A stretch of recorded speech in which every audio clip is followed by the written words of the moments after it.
Hi everyone, welcome back to another episode of the Discourse Education Podcast.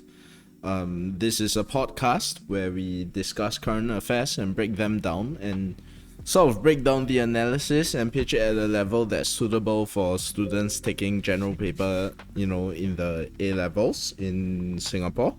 Alright. And yeah. So as mentioned previously, we are gonna make some changes in our podcast with a sort of like more even split between current affairs and historical content, right? So as to help H2 history students as well. Although at the moment I'm kind of currently still debating to myself, with myself, I guess, the utility of all these podcast episodes anyway. But at the moment, right, certainly for the foreseeable future, we'll continue keeping this going, and we'll see how things go. So what we are gonna talk about today for the current affairs thing is if I sound less, I guess, energetic, or I shouldn't say energetic, less bright in a way today, it's because I'm actually absolutely fuming inside because of what I'm about to cover, okay? And that's this. Really, you can't make this shit up, right? So in Arizona, as of filming this is the 12th of April. So earlier this week, today is Friday, 12th of April, Friday. On Tuesday, the Arizona Supreme Court, right, as you can see here in this AP article, gave the go-ahead to prepare to enforce a long dormant law that bans nearly all abortions. The sole exception being that unless the woman's life is in danger, right? Otherwise, abortion is just outright banned. This law, by the way, right, as you can see here, it was enacted during the Civil War, right? So when Abe Lincoln was still the president, that's how long ago it is, right? This law does not even, allow for exceptions related to things like incest or the R word. And the Arizona Supreme Court is pretty much going to seeking to enforce this. Now, for anybody who obviously, has even like half a brain, will understand that this is an absolute disaster, right? An absolute disaster in terms of, things related especially to women's rights. Again, I'm not the best person to comment on this, right, as I've talked about in the Raja Khan video previously, because obviously I'm not a woman. But what we are talking about here is literally going back in time, right, when the culture is different, right, and certainly the cultural values are not in line with our modern days cultural values, and enacting a law that robs women of their choice. And just to keep some things in perspective, okay, 1864, that was about 4 decades before the rise of the suffragette movement, right? Or the suffrage movement, sorry. What was the suffrage movement? It was a movement that essentially saw the earliest forms of feminism in our modern context, right? In the modern context of human civilization, because that's when women fought for their voting rights. So we are literally looking at USA enacting a law that brings them back to a time when women don't even have voting rights, okay? And you might think like, oh, why are you laughing? It's a sort of like kind of morbid laughter, like how the hell did we arrive at this situation? Now, certainly there is a very simple explanation for this, and I'll break it down in a bit. But let's just jump ahead into the impacts of this first, all right? If this was allowed to pass, okay, which I don't think that the state courts will allow it to pass, but certainly who the hell knows, because I mean, just look at the political situation in USA right now.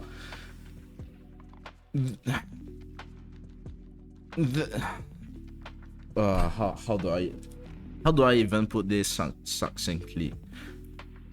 The most obvious impact is that the women's lives in Arizona as a whole will be just fundamentally changed even more, okay? And certainly they can leave that state to go and seek all these healthcare options, right? So on and so forth. But the problem is that if other states, or rather if this law was allowed to be passed in Arizona, other states with conservative Supreme Courts, state Supreme Courts and conservative courts, right, will also allow this law to pass. Because the passing of this law and the lack of sort of like stopping this happening it will be a very clear sort of like signal that the people would be able to accept this, even though technically such decisions are not even enacted by the people at all. And let's not get into the whole sort of voting systems and all the fundamentally broken systems that USA has in their political systems, alright? Things like your electoral colleges and what have yous, okay, that essentially favor a very small minority over the majority's will, right? You want an example of that? Just look at the 2016 elections. How the hell is it that somebody who has a lower popular count in terms of the votes can become the president, right? So to understand more of that, I would encourage you to go and read up on the electoral college system in the USA and to go and find out more about, how their political structure is like in terms of how the federal government splits its powers and why is there a state and federal system and what is the fundamental difference between the two and how that ultimately informs, the policy makings and what have yous, okay? But that's the most obvious impact, right? Women's lives qualitatively will be much worse off because this shit is medieval, right? There's just no getting around it. This shit is medieval because you roll back all these abortion rights, there's just no other word for it. But if it spreads, then where will all these American women go? Okay? And that's just within their country, right? The thing is that on a so-called international scale, there's no denying that at the moment, despite all the shenanigans and all the doom-saying stuff or whatever, America is still one of the most culturally influential nations in the world, if not the most culturally influential nation in the world. So whatever policies that have to do with, things like culture, right, in this case, because or rights or what have yous, right, and in this particular case, abortion rights, what they do influence other nations. Okay, what they do influence other nations. Because if we just look at the past 8 years, okay, why is it that suddenly, okay, the issue of misinformation has become so pronounced in the world, right? And much of it, not to say that misinformation has never been around, it always has, but the problem is that it has been amplified tenfold ever since the 2016 presidential elections. Why? Because the Americans allowed themselves to be taken in by said misinformation and voted in an absolute turd of a human being to be their president.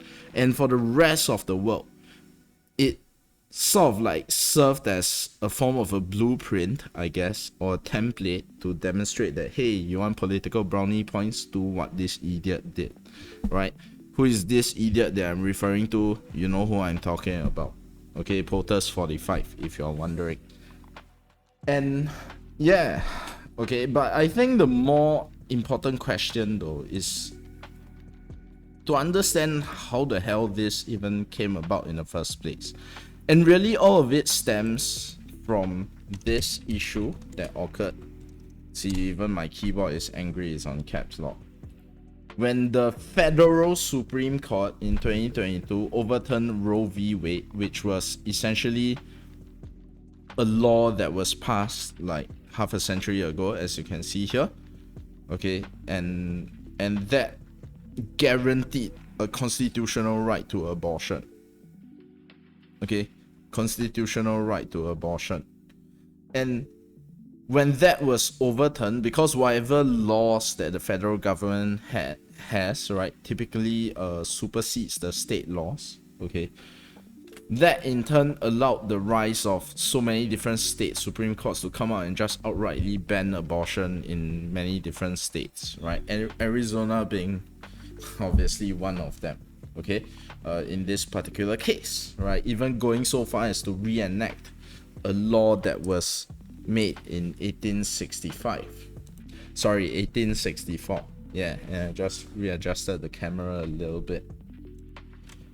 And then of course you may ask, why then would a country that is so adamant on personal liberties and freedoms, right, to the point whereby they would fight back and insist upon keeping something as dangerous as guns, right? And just to give a little bit of context in case there are any American viewers who might get angry at the fact that, like, you know, I'm sort of like questioning the Second Amendment here, it is because in nations like, let's say, Singapore, right, where firearms are outlawed, we just don't see such levels of violent crime. Not to say violent crime doesn't exist, it does, but not as at that particular level where you have mass shootings in the numbers of that reach 3 digits every year. And for us, it's a very logical conclusion. You ban the things that kill people, right? You ensure safety and security for the people. Okay, it's just a cultural difference, right? And this is what's so particularly contradictory about it. And the thing is that in such a country that emphasizes so much on personal freedoms and liberty, why then would they take these liberties away from women in their very own society? And the answer, and I'm sort of like risking a little bit of POFMA here, or maybe some form of I guess reproach by the Singaporean government. But in the case of USA, the answer is religion. The answer is religion. Alright? So before I continue, obviously, just to preface this a little bit, I'm not against religion, just to be clear. Alright? Or rather, I'm not against people subscribing to particular religions, even if, and I always give this preface to my own students as well before we discuss any of these issues in our lessons, even though personally I'm an atheist. Alright? As an atheist, obviously religion doesn't make sense to me. I don't believe in any of the tenets. I don't believe in the supernatural in general, you know, except, you know, as a sort of like a platform for very interesting stories that we see in pop culture in general, like Sandman. Absolutely love the mythology behind that. Good Omens, yeah, Christian mythology, absolutely interesting, right? But beyond that, if you are, for me personally, I would not believe in any of those things. But that doesn't mean that religion as a whole is a bad thing. It doesn't mean that, right? The trouble comes when you have bad faith actors, right? That means people who are deliberately acting on bad faith. If you're not sure what that means, just simply go and Google it, all right? Or you know what? Yeah, just look at this, right? Bad faith actors, essentially people who are trying to push forward a political agenda, right? Or for whatever nefarious purposes, according to this, okay? Yeah, the trouble comes when bad faith actors exploit religion to push a political agenda. That's where the problem comes in. So, in the case of overturning of Roe v. Wade, right, you had bad faith actors who utilized, frankly, quite outdated concepts of Christianity, right, to define what life is, or at which point when, you know, at which point after conception, right, is a particular baby considered a human life. Okay, so when they make use of that, they'll make use of that to essentially put forth the argument that abortion is morally wrong or spiritually wrong. Now, I can understand why they would personally have that viewpoint. The problem comes when not only do bad faith actors make use of this to gain political brownie points, the problem comes when they try and force this view on a nation that is fundamentally multicultural, like USA. Okay? The problem comes when that happens. And obviously that has led, you know, since 2022 to a huge backlash against the overturning of Roe v. Wade, right? Which is why you see the current political mess that's happening in USA. So what this example actually really points out, right, and this is indeed a valid argument in your GP essays as well, is that religion and politics shouldn't mix. They shouldn't mix. Alright? And why is that the case? Because religions, right, or religion as a concept is still fundamentally a cultural one. Because the thing is that, you know, I mean, obviously there are a lot more nuances to it when you look at the history of the development of certain religions. But when we just look at a few of the big world religions that are present in Singapore, right? Whatever religious beliefs that people have, right, as a result of their own religion, that very often, or more often than not, it defines their worldviews. Okay, it defines their worldviews. So I have known, you know, Buddhists, Christians, Muslims, and obviously Hindus, right? Catholics, certainly.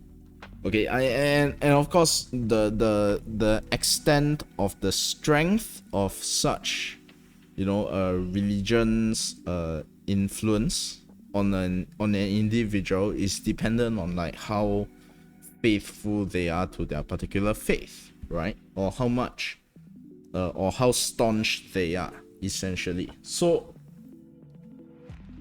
I have met Christians. In fact, one of them is my very good friend from my JC days, right?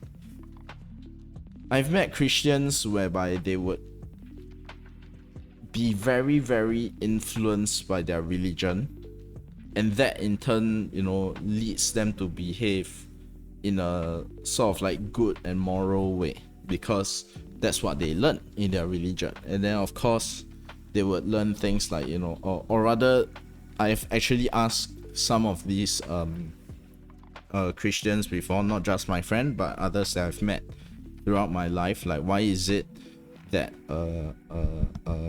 you would have certain views on certain things? And then they would tell me things like, you know, hey, because I'm seeking to build a relationship with God, that's why, you know, I believe that the moral thing to do here is this, and therefore I will behave in this way.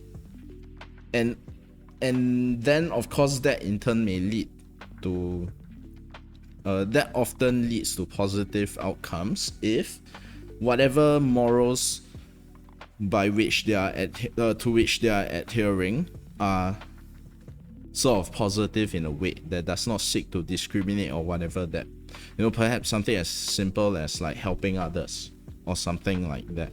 And the same thing goes for Buddhists that I've met along the way as well, right? With one very sole exception, but I'm not gonna go too deep into that because it will then end up being a trauma dumping session here. Okay, with one sole, actually no, not just one, with 3 sole exceptions. I know of 3 Buddhists in my life that don't behave as they should, but I've also seen Buddhists whereby, because they believe in the concept of karma and what have you, so then they try and do a lot of good out there in the world, right, to put out more cheer and love and all that. Yeah, so because of that, that's why religion is fundamental. The easiest way to understand religion is that religion is fundamentally a cultural thing, because culture defines a community's identity, if we were to just put it very simply. Again, there are a lot more nuances, and if you do go into university and study this topic,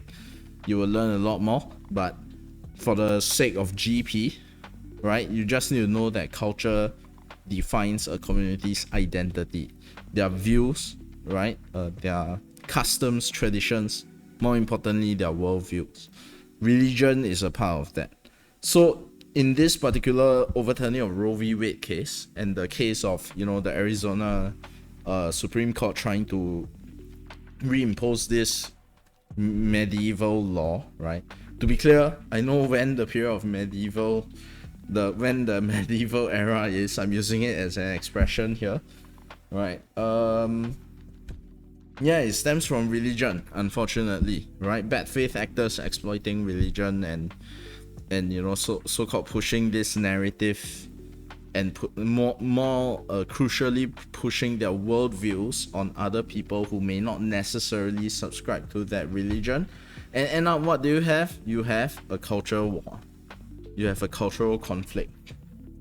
And then you have people, right, going to the extreme ends to try and defend all these things, because the biggest conflicts that you get in the world often stem from, cultural beliefs or ideology or religious views.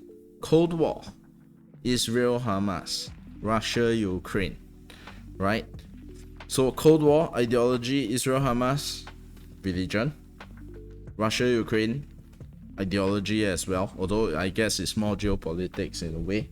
And then of course, if you look back on history, right, all the big wars that occurred, and your crusades, why did those wars occur, right? Because if those cultural tenets, those cultural beliefs define your identity, when something threatens that, right, like let's say somebody's seeking to impose their views on you, right, and in turn trying to so-called remove who you are by forcing you to abide by something, then that's when human beings will fight back the hardest, right? And certainly that is in this case, there are just no words lah. You just have one particular community trying to force their views, and I'm not saying that the Christian community in USA is like that. I would say in fact that is the majority of them do not behave in this way.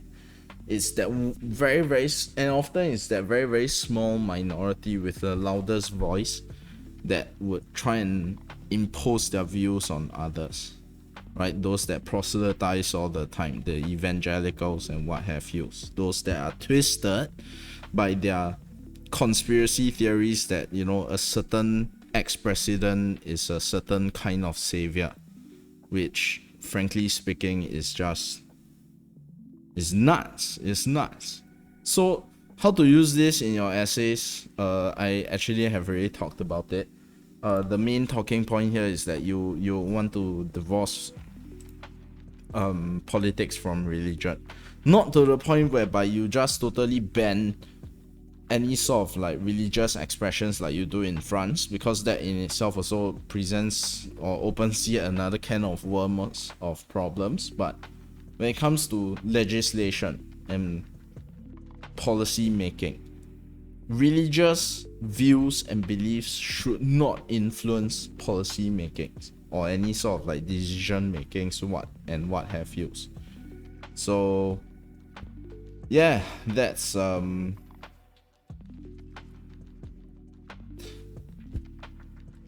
I don't know what to say. Yeah, I mean, aside from that, so I don't know, maybe the world is going more crazy, right? But anyway, so yeah, that's that for this segment.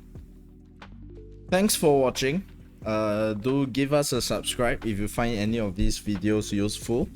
Again, you know, we do this every week for Singaporean students taking the A levels in Singapore, right? For specifically for students taking H2 history, general paper, or even O levels English, right? If you are of a higher readiness and you believe that, you know, you can gain more by gaining more knowledge on all these more complex issues, right? Certainly do give us a subscribe, right? We really appreciate it, because that would be an indicator that this thing is helping people, right?